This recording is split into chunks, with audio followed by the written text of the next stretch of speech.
উপর দিয়ে গাড়ি যায় না। বড় ওয়াটার দেখা যাচ্ছে, ওয়াটারফলের সাইন দেওয়া।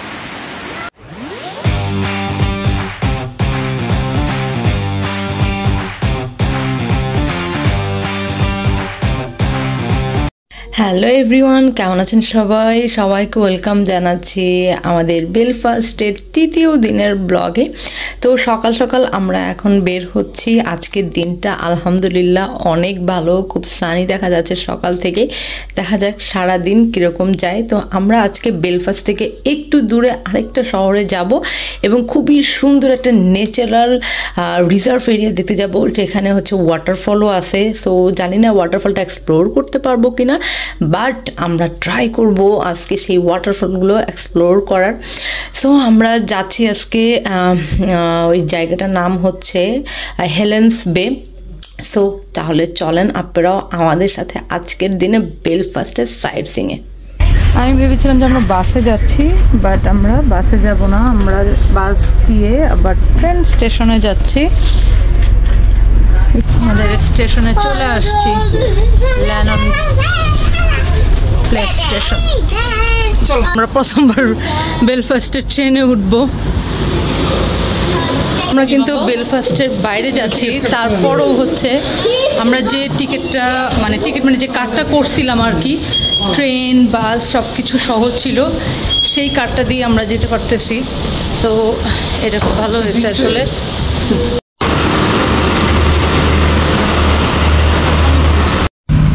আমাদের বাস ট্রেন সব কিছুতে উঠা হইলো আর কি।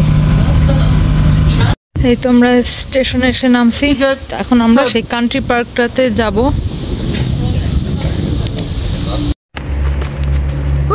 এখন 20 মিনিট হাঁটতে হবে, জায়গায় আমাদের 30 মিনিট হতে পারে। রোডটা খুবই সুন্দর একটা রোড। তো আমরা চলে আসছি কান্ট্রি পার্কটাতে, বিশাল বড় নাম। এদিক দিয়ে এখন আমাদের হেঁটে যেতে হবে। আমরা এখন জঙ্গলের ভেতর ঢুকে গিয়েছি। ওয়াটারফল কোথায় আছে দেখি এখন।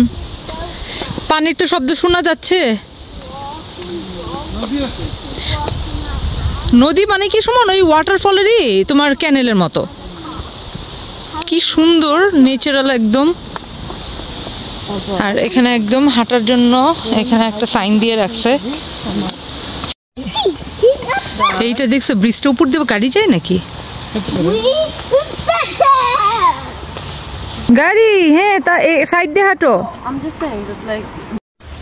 কে জানো এখানে ওয়েলকাম লিখে রাখছে সুমন, বসা ছবি টবি তোলার জন্য হয়তো। সামনে রোডটা দেখো না কি সুন্দর। এগুলো সব হচ্ছে ওয়াটারফলেরই পানি। আমরা এখানে কয়েকটা ওয়াটারফল আছে, খুঁজতেছি, দেখি শব্দ তো শুনতেছি কিন্তু কোন দিকে আছে খুঁজে বের করতে হবে। দেখেছো এই যে, না এটা ওয়াটারফল, ওরকম ওয়াটারফল, এটা মিনি ওয়াটারফল। হ্যাঁ হ্যাঁ, এই সাইডটা একদম ডিফারেন্ট পুরো। এখানে একটা কাঠের ব্রিজ দেখা যাচ্ছে। দেখি আমরা যে ওয়াটারফলটা খুঁজতেছি সেটা পাই কিনা। আর পানির শব্দ তো শোনাই যাচ্ছে।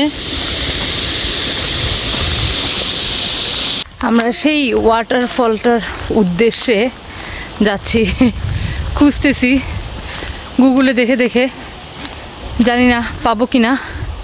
আর এখানে কোনো ম্যাপ বা এরকম তো কোনো কিছু নাই।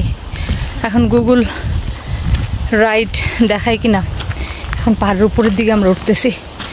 আরেকজনকে কিভাবে রাস্তা পার করানো হচ্ছে এটাকে। সাদা ফিস না কেন?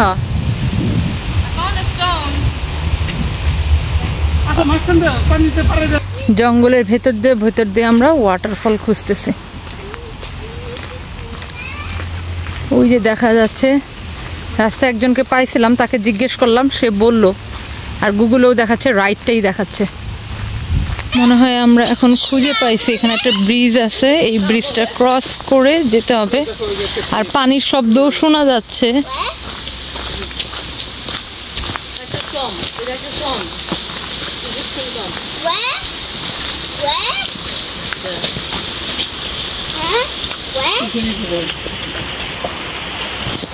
শব্দ তো শোনা যাচ্ছে পানির।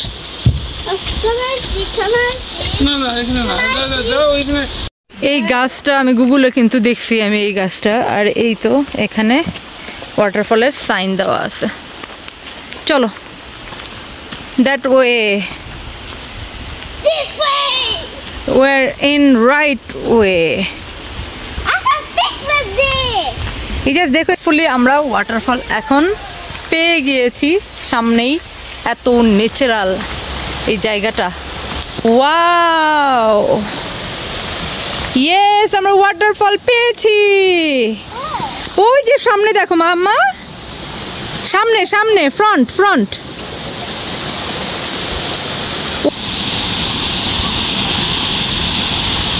আমরা ওয়াটারফল ফাইনালি খুঁজে পেয়েছি।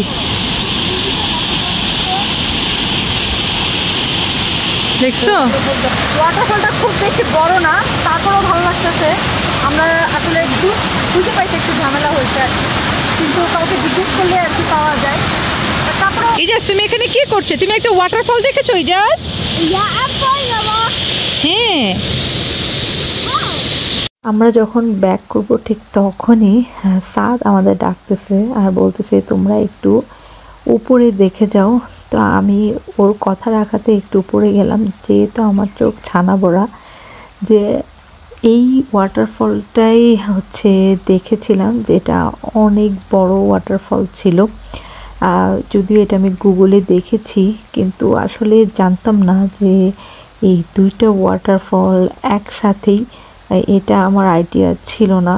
তো লাস্টের দিকে স্যারের কথা শুনে ভালোই হয়েছে যে সেই বড় ওয়াটারফলটাও আর কি দেখা হয়েছে। এটা অনেক সুন্দর ছিল, যদিও গুগলের ছবিগুলো কিন্তু অনেক এডিটিং থাকে, বাট এই ওয়াটারফলটা বেশ বড় ছিল এবং এই বড়টাই নিচের দিকে যে ছোট ওয়াটারফলটার সৃষ্টি করেছে। তো আমি এখানে কিছু ছবি টবি তুললাম, বাট হচ্ছে এটার কাছে যাওয়ার লোভ সামলাতে পারতেছিলাম না। পরে আমি আস্তে আস্তে নিচেই নেমে গেছি আর কি। বেশ এখানে কয়েকটা ছবিও তোলা হয়েছে। তো যাই হোক, দুইটা ওয়াটারফলই দেখা হয়েছে এই রিজার্ভ এরিয়াতে এসে, সেটা খুব ভালো লাগছে, সাকসেসফুল হয়েছে আর কি। পরে আমরা এখানে একটু লাঞ্চ করলাম। আমি বাচ্চাদের জন্য পিৎজা এবং কিছু লাঞ্চ নিয়ে গিয়েছিলাম। আমি জানি যে এইদিকে কোনো কিছুই পাওয়া যাবে না, এবং আপনারাও অবশ্যই খাবার সাথে করে নিয়ে যাবেন, নিজেদের জন্য বাচ্চা থাকলে তো অবশ্যই। এরপরে আমরা গিয়েছি হচ্ছে এই রিজার্ভ এরিয়ার পাশে খুব চমৎকার ইউনিক টাইপের একটা সি বিচ ছিল, সেখানে আমরা গিয়েছি। সেই ব্লগটা আমি পরবর্তী পর্বে শেয়ার করব। আমি একটু ছোটো ছোটো করে শেয়ার করছি যাতে আপনাদের দেখার সুবিধার্থে আর কি আমি অল্প অল্প করে শেয়ার করছি। তো পরের ভিডিওটা থাকবে এই রিজার্ভ এরিয়ার পাশে চমৎকার ইউনিক একটা সি বিচ নিয়ে। আজকের মতো এখানেই বিদায় দিচ্ছি, সবার সাথে দেখা হচ্ছে নেক্সট ব্লগে। আল্লাহ হাফেজ সবাইকে, বাই।